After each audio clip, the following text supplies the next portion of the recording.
JDSನ ರಾಜ್ಯಾಧ್ಯಕ್ಷರಾದಂಥ ಸನ್ಮಾನ್ಯ ಕುಮಾರಸ್ವಾಮಿ ಅವರೇ, ಬಿಜೆಪಿಯ ರಾಜ್ಯದ ಅಧ್ಯಕ್ಷರಾದಂಥ ಸ್ನೇಹಿತರಾದಂಥ ವಿಜಯೇಂದ್ರ ಅವರೇ, ನಮ್ಮ ಇನ್ಚಾರ್ಜ್ ರಾಧಾಮೋಹನ್ ಜಿ ಅವರೇ, ಸುಧಾಕರ್ ಜಿ ಅವರೇ, ವೇದಿಕೆ ಮೇಲಿರುವಂಥ ನಮ್ಮ ಕೇಂದ್ರದ ಸಚಿವರಾದಂಥ ಪ್ರಹ್ಲಾದ್ ಜೋಶಿ ಅವರೇ, ನನ್ನ ಸ್ನೇಹಿತರಾದಂಥ ಬಸವರಾಜ ಬೊಮ್ಮಾಯಿ ಅವರೇ, ಸದಾನಂದ ಗೌಡ್ರೆ, ರವಿ ಅವರೇ, GT ದೇವೇಗೌಡ್ರೆ, ಸುನೀಲ್ ಅವರೇ, ವೇದಿಕೆ ಮೇಲಿರುವಂಥ ಎಲ್ಲ ಗೌರವಾನ್ವಿತ ಗಣ್ಯರೇ, ಇವತ್ತು ನಾವು ಇಲ್ಲಿ ಸೇರಕ್ಕೆ ಕಾರಣ ಆಗಿರೋವಂಥದ್ದು, ನಾವು ಇಷ್ಟೊಂದು ರ್ಯಾಲಿಯನ್ನ ಮಾಡಿರ್ತಕ್ಕಂಥದ್ದು 3 ವಿಚಾರಕ್ಕೆ ನಾವು ರ್ಯಾಲಿಯನ್ನ ಮಾಡಿದ್ರಿ. ಪ್ರಮುಖವಾಗಿ ಇವತ್ತು ರ್ಯಾಲಿ ಪಿ ಚಂದ್ರಶೇಖರ್ ಒಬ್ಬ ನಿಷ್ಠಾವಂತ ಅಧಿಕಾರಿ, ಅವರ ಆತ್ಮಹತ್ಯೆ ಮಾಡಿಕೊಂಡಿದ್ದು ದುರಾದೃಷ್ಟ. ಆದ್ರೆ ಆತ್ಮಹತ್ಯೆ ಮಾಡಿಕೊಂಡ್ಮೇಲೆ 175 ಕೋಟಿ ಸರ್ಕಾರದ ಹಣ ಕಾಂಗ್ರೆಸ್ ಅವರು ನುಂಗಿರೋದು ಬೆಳಕಿಗೆ ಬಂದಿದೆ. ಎರಡನೇದು, ಪರಶುರಾಮ್ PSI 30-40 ಲಕ್ಷ ಲಂಚ ಕೇಳಿ ಕಾಂಗ್ರೆಸ್ಸಿನ ಶಾಸಕರು ಇವತ್ತು ಅವರು ತಮ್ಮ ಜೀವವನ್ನ ಬಲಿ ಕೊಟ್ಟಿದ್ದಾರೆ. ನಾನು ಮೊದಲನೇದಾಗಿ ಇಬ್ಬರಿಗೂ ಆ ಭಗವಂತ ಚಿರಶಾಂತಿಯನ್ನ ನೀಡಲಿ ಅಂತ ದೇವರಲ್ಲಿ ಪ್ರಾರ್ಥನೆ ಮಾಡ್ತೀನಿ. ಇವರಿಬ್ಬರು ಇವತ್ತು ಕಾಂಗ್ರೆಸ್ಸಿನ ಈ ಭ್ರಷ್ಟಾಚಾರವನ್ನ ಬಯಲಿಗೆಳೆಯದಲ್ಲಿ ತಮ್ಮ ಪ್ರಾಣವನ್ನ ಬಲಿದಾನ ಮಾಡಿದ್ದಾರೆ.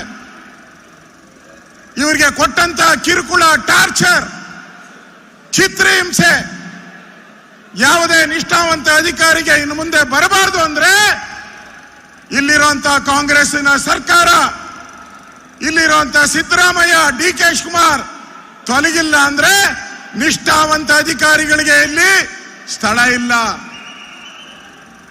ಅಧಿಕಾರಿಗಳು ಇಲ್ಲ ನೇಣು ಹಾಕಬೇಕು, ಇಲ್ಲ ರಾಜೀನಾಮೆ ಕೊಡಬೇಕು. ಈ ಎರಡೇ ಪರಿಸ್ಥಿತಿ ಇವತ್ತು ರಾಜ್ಯದಲ್ಲಿ ಉಳಿದಿದೆ. ಇವತ್ತು ಇದು ಪಾದಯಾತ್ರೆ ಅಲ್ಲ, ಇದು ಕಾಂಗ್ರೆಸ್ ವಿರುದ್ಧವಾದಂತ, ಭ್ರಷ್ಟಾಚಾರ ವಿರುದ್ಧವಾದಂತ ದಂಡಯಾತ್ರೆ. ಇದು ನಾವು ಮೂಢ ಹಗರಣದ ತನಿಖೆಗೋಸ್ಕರ ಪಾದಯಾತ್ರೆ ಮಾಡ್ತಾ ಇದ್ದೀರಿ. DK ಶಿವಕುಮಾರ್ ಅವರು ಹೇಳ್ತಾರೆ, ನಿನ್ನ ಆಸ್ತಿ ಎಷ್ಟು, ನನ್ನ ಆಸ್ತಿ ಎಷ್ಟು.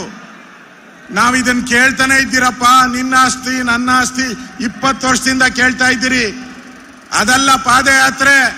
ಪಾದಯಾತ್ರೆ ಮಾಡ್ತಾ ಇರೋದು ದಲಿತರ ಅರ್ಶನ ಕುಂಕುಮದ ಹೆಸರಲ್ಲಿ 14 ಸೈಟು, ನಿಮ್ಮ ಬೆಂಬಲಿಗರು 400-500 ಸೈಟು, ಒಟ್ಟು 3000ರಿಂದ 4000 ಕೋಟಿ ಲೂಟಿ ಹೊಡೆದ್ರಲ್ಲ, ಅದು ಜನಗಳಿಗೆ ತಲುಪಬೇಕು. ಅದಕ್ಕೋಸ್ಕರ ನಮ್ಮ ಹೋರಾಟವನ್ನ ಮಾಡ್ತಾ ಇದ್ದೀರಿ ಸನ್ಮಾನ್ಯ DK ಶಿವಕುಮಾರ್ ಅವರೇ. ಇವತ್ತು ಯಾವ ಜನ ಮೈಸೂರು ಮೂಡಾದಲ್ಲಿ ನಮಗೆ ಸೈಟ್ ಸಿಗುತ್ತೆ ಅಂತ 86,000 ಜನ ಅಪ್ಲೈ ಮಾಡಿದ್ದಾರೆ. ಅವರಿಗೆ ಸೈಟ್ ಕೊಡ್ಲಿಲ್ಲ ಕಾಂಗ್ರೆಸ್ ಅವರು, ಅವರಿಗೆ ಸೈಟ್ ಕೊಡ್ಲಿಲ್ಲ. ಬಡವರಿಗೆ ಸೈಟ್ ಇಲ್ಲ. ಸಿದ್ದರಾಮಯ್ಯರವರಿಗೆ 14 ಸೈಟು. ಅಂದ್ರೆ ಇವರು ಆ 86,000 ಜನಕ್ಕೆ ನ್ಯಾಯ ಸಿಗಬೇಕು. ಆ ನ್ಯಾಯಕ್ಕೋಸ್ಕರ ಹೋರಾಟವನ್ನ ನಾವು ಇವತ್ತು ಮಾಡ್ತಾ ಇದ್ದೀರಿ. ಈ ಸರ್ಕಾರ ದಲಿತರ ವಿರೋಧಿ. 25,000 ಕೋಟಿ ದಲಿತರ ಹಣವನ್ನ ಲೂಟಿ ಮಾಡಿದ್ದೀರಾ. ದಲಿತ ಅಧಿಕಾರಿಗಳು ಒಬ್ಬರಾದ್ಮೇಲೆ ಒಬ್ರು ಆತ್ಮಹತ್ಯೆ ಮಾಡ್ಕೊಂಡಿದ್ದಾರೆ. ನಿಮ್ಮ ಸರ್ಕಾರದಲ್ಲಿ ದಲಿತ ಅಧಿಕಾರಿಗಳಿಗೆ ಭಾಗ್ಯಗಳನ್ನ ಕೊಟ್ಟಿದ್ದೀರಾ. ಪ್ರಾಮಾಣಿಕ ಅಧಿಕಾರಿಗಳಿಗೆ ಸಾವೇ ಫ್ರೀ, ಅವ್ರು ಹೇಳದಲ್ಲ 5 ಫ್ರೀ. ಹಂಗೆ ಪ್ರಾಮಾಣಿಕ ಅಧಿಕಾರಿಗಳಿಗೆ ಸಾವೇ ಫ್ರೀ, ದಲಿತರಿಗೆ ಅನ್ಯಾಯ ಫ್ರೀ, ರೈತರಿಗೆ ಸೂಸೈಡ್ ಫ್ರೀ, ಕಾಂಗ್ರೆಸ್ ಕಾರ್ಯಕರ್ತರಿಗೆ ಭತ್ಯೆ ಫ್ರೀ. ಒಬ್ಬೊಬ್ಬ ಕಾಂಗ್ರೆಸ್ ಕಾರ್ಯಕರ್ತರಿಗೂ ಒಂದೊಂದು ತಾಲೂಕಲ್ಲಿ 25,000 ಸಂಬಳ ಫಿಕ್ಸ್ ಮಾಡಿದ್ದಾರೆ. ಸರ್ಕಾರ ಪಾಪರ್ ಆಗಿದೆ, ದುಡ್ಡಿಲ್ಲ. ಒಂದೊಂದು ತಾಲೂಕಲ್ಲಿ ಒಂದೊಂದು ಜಿಲ್ಲೆಯಲ್ಲಿ ಕ್ಯಾಬಿನೆಟ್ ದರ್ಜೆ ಕೊಡ್ತಾ ಇದ್ದಾರೆ. 25,000, 50,000, ಲಕ್ಷ ಅವರಿಗೆ ಸಂಬಳ ಕೊಡ್ತಾ ಇದ್ದಾರೆ. ಯಾರಪ್ಪನ ದುಡ್ಡು? ಸಿದ್ದರಾಮಯ್ಯನವರೇ. ಬಡವರನ್ನ ದುಡ್ಡನ್ನ ಲೂಟಿ ಮಾಡಿ ಇವತ್ತು ಸರ್ಕಾರದ ಹೆಸರಲ್ಲಿ ಅವರಿಗೆಲ್ಲ ಸಂಬಳ ಕೊಡ್ತಾ ಇದ್ದೀರಾ ನೀವು.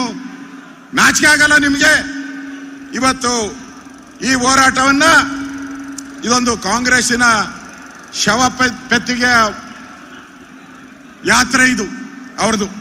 ಅದನ್ನ ಮಾಡೋವರೆಗೆ ಇವರಿಗೆ ಕಾಂಗ್ರೆಸ್ಸಿಗೆ ಅರಣಗಳನ್ನ ಬಯಲು ಮಾಡೋದಲ್ಲಿ ನಾವು ಯಾವುದೇ ಕಾರಣಕ್ಕೂ ವಿರಮಿಸೋದಿಲ್ಲ ಅನ್ನೋ ಮಾತನ್ನ ಈ ಸಂದರ್ಭದಲ್ಲಿ ಹೇಳಿ ಒಂದು ಮಾತನ್ನ ನಾನು ಹೇಳಕ್ ಇಷ್ಟಪಡ್ತಾ ಇದ್ದೀನಿ.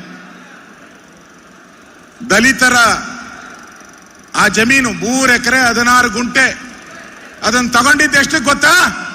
1 ರೂಪಾಯಿಗೆ. ಆ ನಿಂಗ ಅನ್ನೋ ರೈತ ಒಂದೇ 1 ರೂಪಾಯಿಗೆ ತಗೊಂಡಿದ್ದು.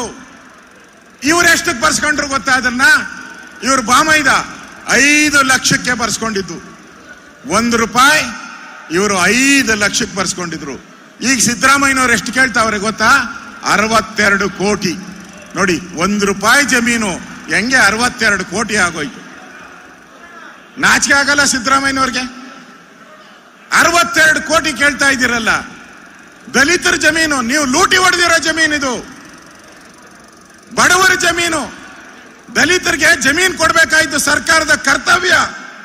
ಅದನ್ನ ಬಿಟ್ಬಿಟ್ಟು ನೀವು 14 ಸೈಟ್ಗಳನ್ನ ಅರ್ಶನ ಕುಂಕುಮಕ್ಕೆ ತಗೊಂಡಿದ್ದೀರಲ್ಲ. ಮೆಚ್ತಾರ ಜನ ನಿಮ್ಮನ್ನ? ನೀವ್ ಹೇಳ್ತೀರಾ ನಾನು ಕ್ಲೀನ್ ಕ್ಲೀನ್ ಕ್ಲೀನ್ ಅಂತ ಹೇಳ್ತೀರಾ. ಯಾಕಪ್ಪ? ವಿಧಾನಸಭೆ ಅಧಿವೇಶನದಲ್ಲಿ ನಿನಗೆ ಮುಖ್ಯಮಂತ್ರಿ ಸ್ಥಾನ ಕೊಟ್ಟು ಮೊದಲೇ ಕೂತ್ರಿಸಿದ್ರಿ ಫ್ರಂಟ್ ಲೈನ್ ಅಲ್ಲಿ. ಆ ಫ್ರಂಟ್ ಲೈನ್ ಅಲ್ಲಿ ಕೂತ್ಕೊಂಡಾಗ ಹೇಳ್ಬೇಕಾಯ್ತು, ನೋಡಪ್ಪ ನಾನು ಯಾವುದೇ ತಪ್ಪನ್ನ ಮಾಡಿಲ್ಲ, 40 ವರ್ಷದಲ್ಲಿ ನನ್ನ ರಾಜಕೀಯ ಜೀವನದಲ್ಲಿ ಏನು ನಾನು ತಪ್ಪನ್ನ ಮಾಡಿಲ್ಲ ಅಂತ ಹೇಳಿದ್ರಲ್ಲ ನೀವು. ಅದನ್ನ ವಿಧಾನಸಭೆಯಲ್ಲಿ ಯಾಕೆ ಹೇಳಲಿಲ್ಲ? ಓಡೋಟ್ರಲ್ಲ ನೀವು. ಆ ಓಡೋಗಿದ್ಕೆ ನಾವು ಪಾದಯಾತ್ರೆ ಮಾಡ್ತಾ ಇರೋದು. ವಿಧಾನಸಭೆಯಲ್ಲಿ ಉತ್ತರ ಕೊಟ್ಟಿದ್ರೆ ಯೋಚನೆ ಮಾಡ್ತಾ ಇದ್ರಿ ಪಾದಯಾತ್ರೆ ಮಾಡ್ಬೇಕೋ ಬೇಡ ಅಂತ. ಈ ರೀತಿ ಲೂಟಿ ಮಾಡ್ತಾ ಇರೋಂತ ಈ ಕಾಂಗ್ರೆಸ್ ಅನ್ನ ಇವತ್ತು ಮಟ್ಟ ಹಾಕ್ಬೇಕಾಗಿದೆ. ಜನರಿಗೆ ಒಳ್ಳೇದಾಗಬೇಕಾಗಿದೆ, ಬದಲಾವಣೆ ತರಬೇಕಾಗಿದೆ. ಎಲ್ಲಿವರೆಗೂ ಮುಖ್ಯಮಂತ್ರಿ ರಾಜೀನಾಮೆ ಕೊಡಲು ಅಲ್ಲಿವರೆಗೂ ಈ ಹೋರಾಟ ನಿಲ್ಲಲ್ಲ. ಆ ಹೋರಾಟವನ್ನ ನಾವೆಲ್ಲರೂ ಮಾಡೋಣ ಅಂತೇಳಿ ನನ್ನ ಮಾತು ಮುಗಿಸ್ತಾ ಇದ್ದೀನಿ. ಧನ್ಯವಾದಗಳು. ಭಾರತ್ ಮಾತಾ ಕಿ. ಸನ್ಮಾನ್ಯ ಆರ್ ಅಶೋಕ್ ಅವರಿಗೆ